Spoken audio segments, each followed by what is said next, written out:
हरिः कर्ता।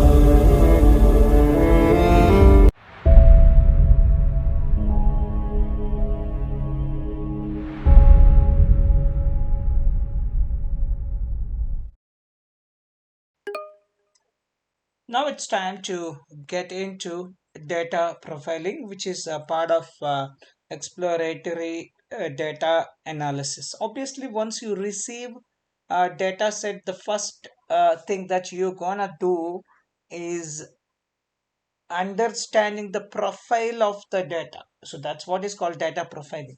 So data profiling involves examining the structure and characteristics of a data set to gain insights into its properties and identify potential data quality issues.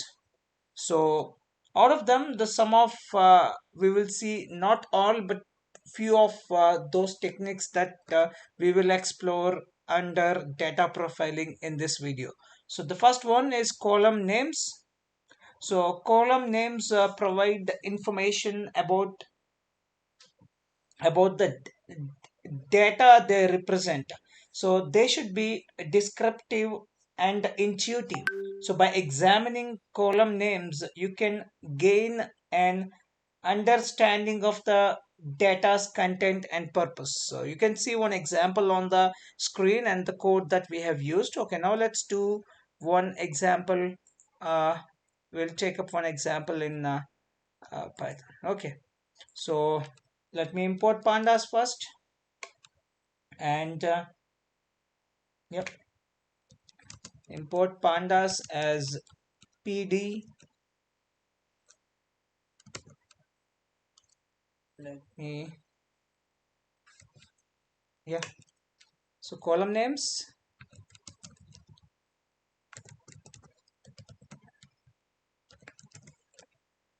and so let me bring up the data set. So data, let me load the data. So pd dot read csv, and I'm gonna go for soccer players data. So that's okay, I think. Yeah, let me cross check that data set. Okay, it's no issue. So that's what is our data set. So now um, what I want to see is I just want to see, because I just want to understand about the data, understand about the overall structure of the data. So the first thing that I can see is that now metadata. To get the metadata, or to get the columns, so to get column names, so I'm gonna say columns is equal to data dot columns. It's an attribute. So, and then let me print. It's just an attribute, and here is that. So second name, a first name, gender, height in centimeter, weight in kg, country or team. So these are the column names, or these are the feature names. And if you just want to get it as a list of columns, so I can get that also. So again, so let me say column names is equal to, so I have data, and let me put the columns attribute, and here I can convert this into to list. You see that? Sorry, yeah, to list. And finally I can print column names, and here it is. Here you got that, the column names, and that's how we do. So here in this example we have a data frame, that's data with columns labeled as first name, gender, height, weight, country, or team. So the columns attribute is used to retrieve the column names as a pandas index object. So by calling toList method, we can convert the index object into a list. So finally, the column names are printed to the console as required. So now let's get into the second method that we have here. So this one, this time, it is on data types. The next thing, so once you got to know about the column names, so now it's time to explore about the nature of the column, nature of the data. So to explore the nature of the data, we call it as a data types. You need to get information about the data types. So the next thing that we have here is data types. Data types indicates the nature. The data types indicate the nature of the data stored in each column. Common data types include numeric, string, data or time, and categorical. So, understanding data types is essential for appropriate data handling analysis. This is very, very important. So, the method that we can use to get data types of various columns is df.d types. You just mention df.d type and you'll get the respective data type information. So now let's take up the same data set and let's try to find out the data types. So second one is data types. So let me call up the data. Yep, this is what is the data set that we have here. So now I just want to find the we know about the columns, and now I just want to know the nature of the column, nature of the features. So what I'm gonna do this time, so I need to call up the columns. I need to call up the data types method to find out the nature of the columns. Okay, now let me uh, take up. Okay, so I'll say data underscore types is equal to, so data, that's the data frame that I have. So let me say d types, simply d types, and that's also an attribute. So we have seen one attribute before, that's a column names, and here most of the time we'll be using attributes because we want to get a feel of nature of the data set. We just want to understand the attributes of the data set. So that's what actually we are doing. So that's the reason we are using attributes. So let's print the data types. Print data types. So print, let me say data underscore types, and here it is. So you got object, object, object. Obviously these are strings that you can see in the data set. Let me print it first here because that would be, it makes much more sense. And I'll go for head. Yep, the top one. Okay, the top five. Okay, let me finish normal. Yeah, so this is our data set, and uh, here you can see that these are strings, and string, and what you have is a numeric. Those are int64, int64, and that's what, this is how you get the uh, data types. So what's next? Let's see. So now it's time to identify missing values basically. So missing values occur when no data is available for a particular entry in a data set. So identifying missing values is crucial for handling them appropriately as they can affect data analysis and modeling. So for that, what we will use is null method. So we will use that is null method to identify missing values, and if you add a sum method to it, we'll get the overall summation of the null values or missing values with respect to the column size example that you can see on the screen. So let me try to do an example here this time, but the same data I can't use because it might not have uh, basically it might not have missing values, so it does not have a missing values. Let me check up another simple data set. So third one, identifying missing values.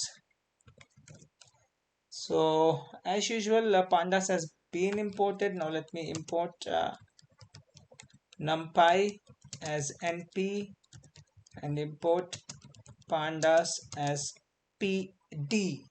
So let's create a data set. So example, a data frame with missing values. So data, obviously we need to create a dictionary. So a, and of a list of 1 comma 2 comma nan. Then I have b, another list item. So for I'll have a, let me simply put it np dot nan. It's much easier to handle this way. Yep. Then I'll have one more. Then the third column, that's c, np dot nan 8 and 9, and this is our dictionary.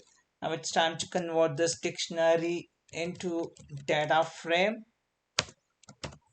and that's data. So that's it. Your data frame is ready. Now it's time to identify missing values. So identify missing values. Missing values is equal to df dot, I need to use is null method from data frame object, and let me execute. And first let me check the print of missing values, and this is how you get it. False, false, true. Wherever there is a missing value, there you will get a true, or else you'll get a false. You see that the third one is a true, that's a missing value. The second one is a true, that's a missing value. And the third one, the third column with the first one is true. That's what uh, ABC. So C column, the first one is missing, and you got the true here. C, the first one is missing, you got the C. Okay, and this one. So that's how I'll find. But I just want to have the statistics of all together. So let me. So what I can do is I'll call up another one.